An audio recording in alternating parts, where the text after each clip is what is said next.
Hello good evening मेरे प्यारे बच्चों। आइए इस वीडियो में हम लोग class 9th NCERT chapter 7 triangles के बेसिक कॉन्सेप्ट को सीखते हैं। ठीक है ना। तो इस चैप्टर का जो पहला कॉन्सेप्ट है वो है कॉन्ग्रुएंस ऑफ ट्रायंगल्स। ठीक है ना। तो कॉन्ग्रुएंस ऑफ ट्रायंगल्स का मतलब क्या होता है, आइए सीखते हैं। इसका सबसे पहले तो हम बेसिक डेफिनेशन की बात करेंगे कि कोई भी दो ट्रायंगल्स कॉन्ग्रुएंट तब होते हैं जब उनका शेप और साइज दोनों कैसा हो, इक्वल हो। कैसा होना चाहिए, इक्वल होना चाहिए। ठीक है। अब हम मैथमेटिकली डेफिनेशन की बात करते हैं कि कोई भी दो ट्रायंगल्स कॉन्ग्रुएंट तब होते हैं जब उनके करस्पॉन्डिंग एंगल्स इक्वल हो, अर्थात एंगल ए जो है वो बी के इक्वल हो और इस तरीके से एंगल जो बी है वो एंगल क्यू के इक्वल है अगर, ठीक है ना। और अगर ये एंगल सी जो है वो एंगल आर के इक्वल है, इस वाले के, ठीक है ना। और ये वाली साइड इसके इक्वल है, करस्पॉन्डिंग साइड ये वाली करस्पॉन्डिंग साइड इसके इक्वल है, और अगर ये वाली करस्पॉन्डिंग साइड इसके इक्वल है, तब हम कहेंगे कि ये दोनों ट्रायंगल्स कैसे हैं, कॉन्ग्रुएंट हैं। तो आप एक बार याद कर लीजिए मेरे साथ। ठीक है। दो ट्रायंगल्स कॉन्ग्रुएंट तब कहलाते हैं जब उनके करस्पॉन्डिंग एंगल्स और करस्पॉन्डिंग साइड्स इक्वल होते हैं। ठीक है ना। तो two triangles are said to be congruent if their corresponding angles are equal and their corresponding sides are what, also equal। ठीक है ना, इतनी बात समझ में आ गई। ठीक है।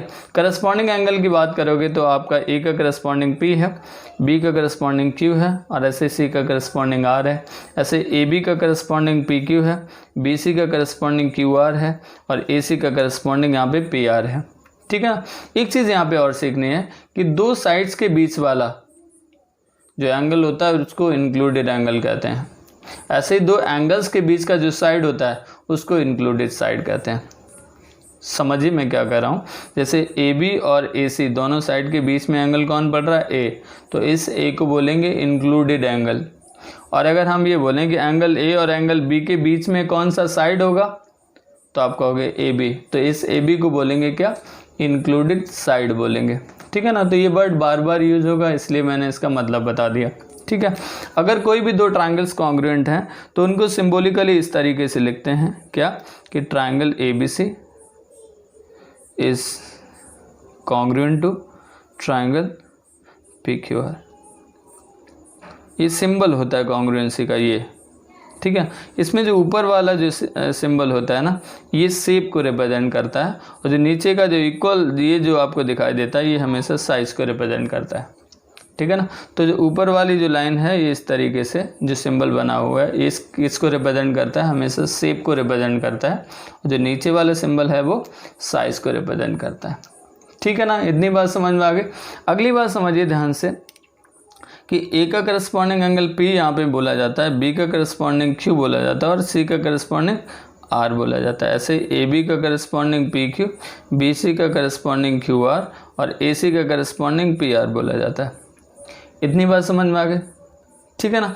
अब हम अगर आपसे कहना चाहें कि यहाँ पे दोनों बातें सही होती हैं कि अगर करस्पॉन्डिंग एंगल्स और करस्पॉन्डिंग साइड इक्वल हैं तो ट्रायंगल्स कॉन्ग्रुएंट होते हैं, और इसका कन्वर्स भी होता है कि अगर ट्रायंगल्स कॉन्ग्रुएंट हैं तो उनके करस्पॉन्डिंग एंगल्स और करस्पॉन्डिंग साइड्स भी इक्वल होते हैं। ठीक है ना। इस बात को ये लोग बोलते हैं सीपीसीटी। क्या बोलते हैं, सीपीसीटी। इसका फुल फॉर्म क्या होता है, सी का मतलब होता है करस्पॉन्डिंग, पी का मतलब होता है पार्ट्स, ठीक है ना, और सी का मतलब होता है कॉन्ग्रुएंट और टी का मतलब होता है ट्रायंगल्स। ठीक है ना। तो corresponding parts of congruent triangles हमेशा इक्वल होते हैं।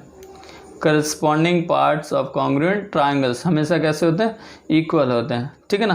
तो इस सीपीसीटी का फुल फॉर्म भी आप लोग याद कर लीजिए। क्या होता है बताइए एक बार, corresponding parts of congruent triangles.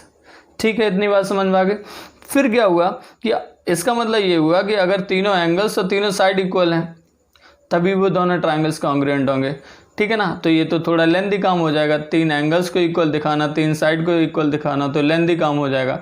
इस चीज़ से बचने के लिए मैथमेटिशियंस ने कुछ क्राइटेरियंस बनाए, कुछ कंडीशंस बनाए, जिनके अंतर्गत ये डिसाइड किया कि अगर इन 6 चीज़ों में से अगर 3 चीज़ें भी पता हैं तो ऑटोमेटिकली बची हुई 3 चीज़ें कैसे होंगी, सेटिस्फाइड होंगी। तो वो कौन से कंडीशंस हैं वो अब हमें यहाँ पे सीखने हैं। तो पहला कंडीशन है SAS। ठीक है ना। क्लियर। आप SAS को आप कभी भी ASS नहीं लिख सकते, इसको आप कभी भी ASS नहीं लिख सकते, आप इसको कभी भी SSA नहीं लिख सकते। सबसे पहले तो आपको यही याद करना है कि SAS को आप SAS ही लिख सकते। ये लिखा तो गलत है, ये लिखा तो गलत है, ठीक है ना। क्लियर हो गई इतनी बात। इसका मतलब क्या है, S का मतलब होता है साइड, A का मतलब होता है एंगल, S का मतलब फिर से साइड होता है, ठीक है। तो अगर कोई भी दो ट्रायंगल अगर इस क्राइटेरियन से SAS से अगर कॉन्ग्रुएंट हो रहे हैं तो इसका मतलब क्या है कि उन दोनों ट्रायंगल्स की दो साइड इक्वल हैं और उनके करस्पॉन्डिंग या इंक्लूडेड एंगल्स इक्वल हैं। साइड इक्वल हैं और इनके इंक्लूडेड एंगल्स इक्वल हैं। तो कहने का मतलब two triangles are said to be congruent by SAS congruence rule if two sides and the included angle of one triangle are respectively equal to two sides and the included angle of another triangle, ठीक है ना। इतनी बात समझ में आ गई आपको, ठीक है। अगला रूल होता है इसका ASA, ये भी ऐसा ही होता है। A का मतलब एंगल, S का मतलब साइड, A का मतलब एंगल, ठीक है ना। यहाँ पे जो साइड होता है ना वो कैसा होना चाहिए, इंक्लूडेड साइड होना चाहिए। कैसा होना चाहिए, इंक्लूडेड एंगल साइड होना चाहिए, जैसे कि यहाँ पे इंक्लूडेड एंगल था, ठीक है। तो कहने का मतलब आप इस क्राइटेरियन से भी क्या बता सकते हो, कॉन्ग्रुएंस ऑफ ट्रायंगल्स को डिफाइन कर सकते हो।